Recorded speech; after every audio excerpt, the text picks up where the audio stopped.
नमस्कार दोस्तों, आज यह सक्सेस मंत्र में आपका बहुत बहुत स्वागत है। झारखंड समान ज्ञान का यह सेट 45 है। इससे पहले हम लोग सेट 44 तक यानी 44 तक हम लोग देख चुके हैं। अगर आप वीडियो नहीं देखे तो डिस्क्रिप्शन में जाइए, वहाँ आपको लिंक मिल जाएगा, वहाँ से जाकर आप देख सकते हैं। प्रत्येक सेट एमसीक्यू टाइप का होता है, जिसमें कि टॉप 20 क्वेश्चन होती है, जो कि एग्जाम बेस्ड है। यानी एग्जाम में जिस तरह के प्रश्न पूछे जा रहे हैं झारखंड से जीके से संबंधित, उसी टाइप का ये कलेक्शन है। और यह जो सेट लाया गया है, यह जैसे झारखंड सीजीएल, झारखंड दरोगा, झारखंड पुलिस, उत्पाद सिपाही, जेटेट और भी आगामी जितने भी एग्जाम है झारखंड संबंधित, सभी एग्जाम के लिए बहुत ही महत्वपूर्ण है। और इस सेशन के द्वारा हम लोग 100 प्लस सेट पढ़ेंगे, ठीक। और अगर आप 100 प्लस सेट पढ़ लेंगे तो आपको झारखंड जीके से संबंधित कोई भी क्वेश्चन में दिक्कत नहीं होगी, ये मेरी गारंटी है। तो चलिए सेशन को शुरू करते हैं। पहला प्रश्न लेते हैं। प्रत्येक सेट जो है ना वो 10 मिनट का होता है, ठीक ना, प्रत्येक सेट। तो आप 10 मिनट अपना टाइम निकाल के देख सकते हैं इसको। तो चलिए सेशन को पहला प्रश्न लेते हैं।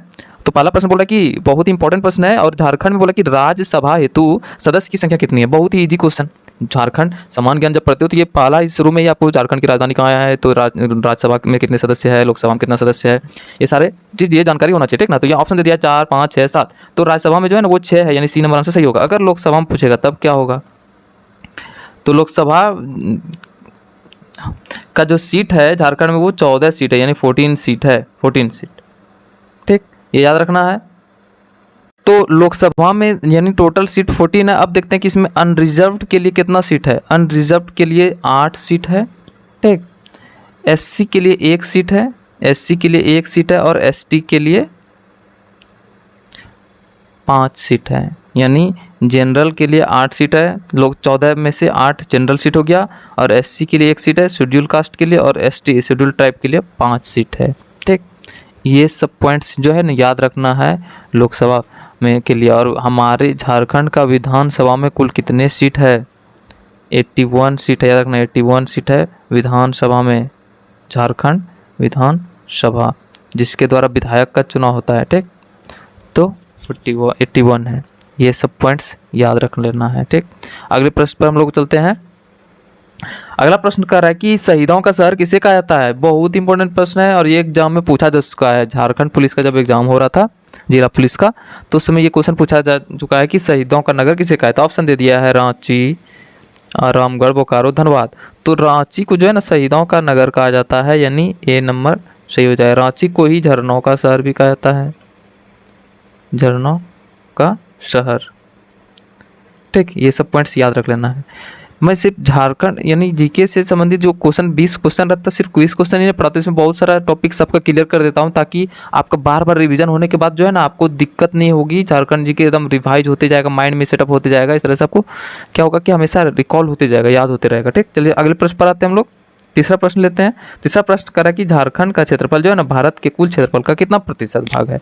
झारखंड का जो क्षेत्रफल है वो भारत के कुल क्षेत्रफल का कितना प्रतिशत भाग है। तो ऑप्शन दे दिया 2.10%, 2.72%, 2.42% और 2.92%, ठीक। तो झारखंड का जो क्षेत्रफल है पूरे भारत के क्षेत्रफल का 2.42% है, यानी बी नंबर आंसर सही हो जाएगा। नेक्स्ट प्रश्न पर हम लोग आते हैं। चौथा प्रश्न है कि जैन धर्म के अंतिम तीर्थकर कौन थे। महावीर। ये तो क्वेश्चन एक याद रख लेना कि जैन धर्म का अंतिम तीर्थकर कौन था, महावीर। टोटल कितने तीर्थकर थे, 24। 23वां तीर्थकर कौन था, पार्श्वनाथ। पार्श्वनाथ।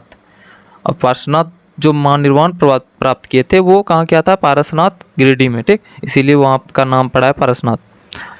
तो ये सब पॉइंट्स याद रह गया। तो 23वां तीर्थकर था और 24वां तीर्थकर था महावीर, 24वां, ठीक। अंतिम तीर्थकर भी इसी को बोलते हैं, अंतिम तीर्थकर महावीर। तो बोला कि जैन धर्म का अंतिम तीर्थकर महावीर का छोटा नागपुर क्षेत्र में भ्रमण का उल्लेख किस जैन ग्रंथ में मिलता है। क्वेश्चन अब समझ में आ गया। तो छोटा नागपुर क्षेत्र उसमें क्या था कि उसमें कि बंगाल का भी कुछ क्षेत्र था। तो उस क्षेत्र में क्या हुआ था कि महावीर अपना उपदेश देने के क्रम में वहाँ पर उधर आए थे। तो उससे क्या हुआ था कि इसका जो वर्णन बोला कि जैन धर्म का किस ग्रंथ में मिलता है। ऑप्शन दे दिया आचरंग सूत्र, नंदी सूत्र, भगवती सूत्र, पंचकल्प सूत्र।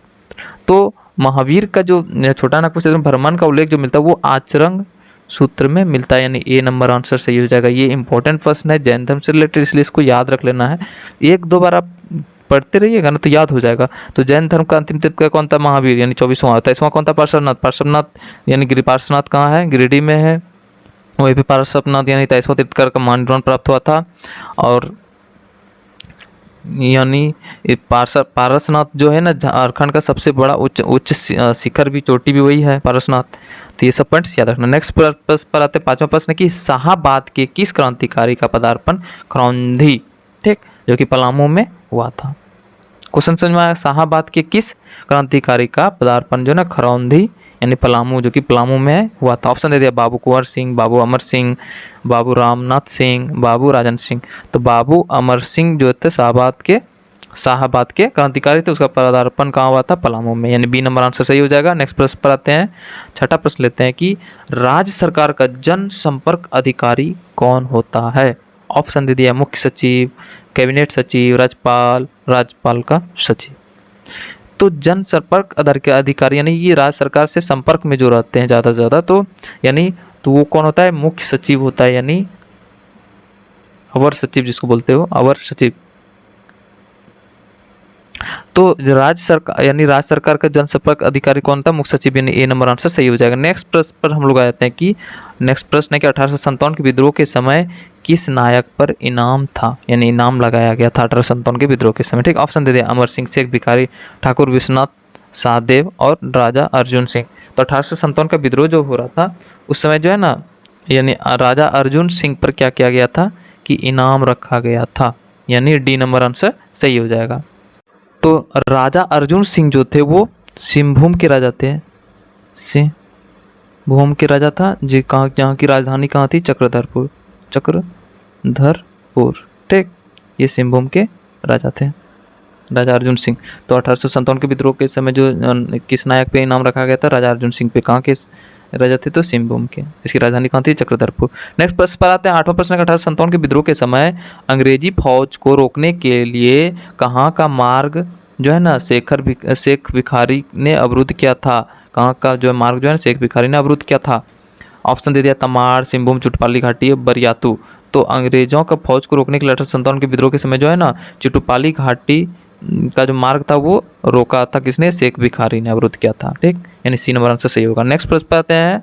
नवा प्रश्न है कि संथाल परगना प्रमंडल का मुख्यालय कहाँ स्थित है? तो टोटल प्रमंडल कितना है? 5। कौन कौन है वो देख लेते हैं पहले। उत्तरी छोटा नागपुर,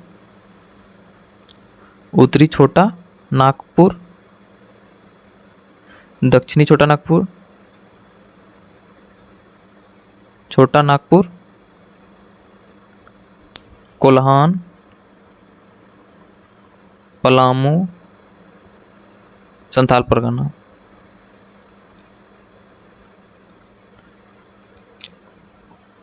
ठीक ना, तो कोल्हान का अगर प्रमंडल का पूछेगा मुख्यालय तो क्या होगा? चाईबासा। पलामू प्रमंडल का पूछेगा तो कहाँ हो जाएगा? मेदिनीनगर। संथाल परगना का पूछा जाएगा तो दुमका। दक्षिणी छोटा नागपुर का पूछा जाएगा तो रांची। उत्तरी छोटा नागपुर का हजारीबाग। ठीक, ये सब पॉइंट्स याद रखना है। समझ में आ रहा है? हजारीबाग। ठीक, और उसके बाद फिर रांची दक्षिणी छोटा नागपुर का, संथाल परगना का दुमका, यानी पलामू का मेदिनीनगर और कोल्हान का चाईबासा। ठीक, ये 5 प्रमंडल का मुख्यालय है। तो क्वेश्चन पूछा जाएगा संथाल परगना प्रमंडल का मुख्यालय कहाँ आते? तो दुमका हो जाएगा, यानी ए नंबर आंसर सही हो जाएगा। नेक्स्ट प्रश्न पर हम लोग आ जाते हैं कि नेक्स्ट प्रश्न है कि सिद्धू कानू विश्वविद्यालय का मुख्यालय झारखंड के किस जिले में स्थित है? सिद्धू कानू मुर्मू विश्वविद्यालय जो है ना वो झारखंड के मुख्यालय है झारखंड के किस जिले में? ऑप्शन है दे देवघर, गिरिडीह, गुमला, दुमका।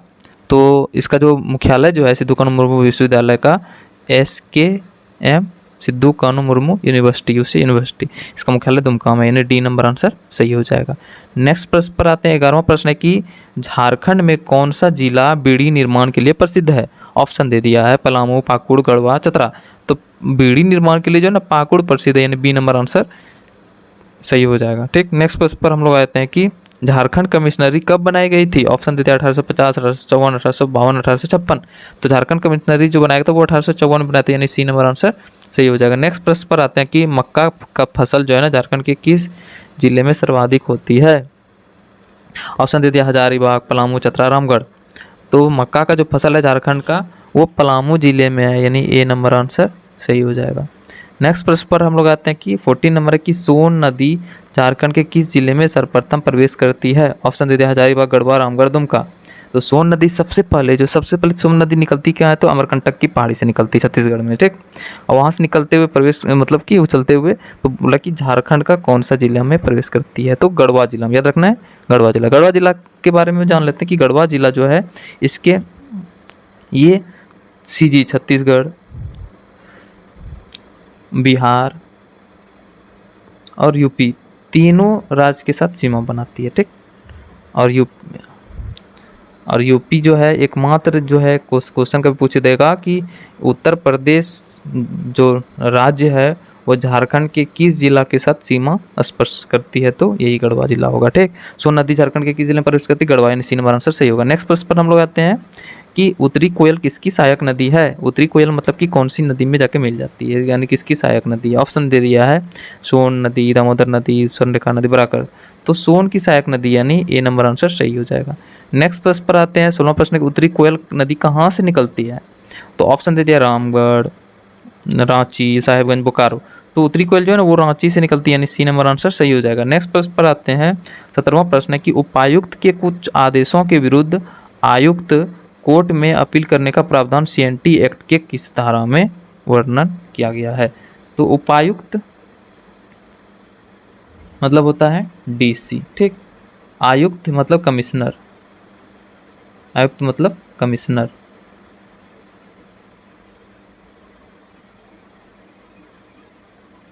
कमिश्नर, ठीक। तो कमिश्नर बोल रहा है कि उपायुक्त का आदेश यानी डीसी का जो कुछ आदेश के विरुद्ध जो है ना आयुक्त यानी कमिश्नर बोला कि कोर्ट में अपील करने का प्रावधान ऐसा किया गया है, समझ में आ रहा है। तो ऐसा सीएनटी एक्ट की किस धारा में वर्णन किया। ऑप्शन दे दिया है धारा 215, धारा 207, धारा 201, धारा 195, ठीक। तो ऐसा वर्णन बोल रहा है कि कौन सा धारा में किया गया है।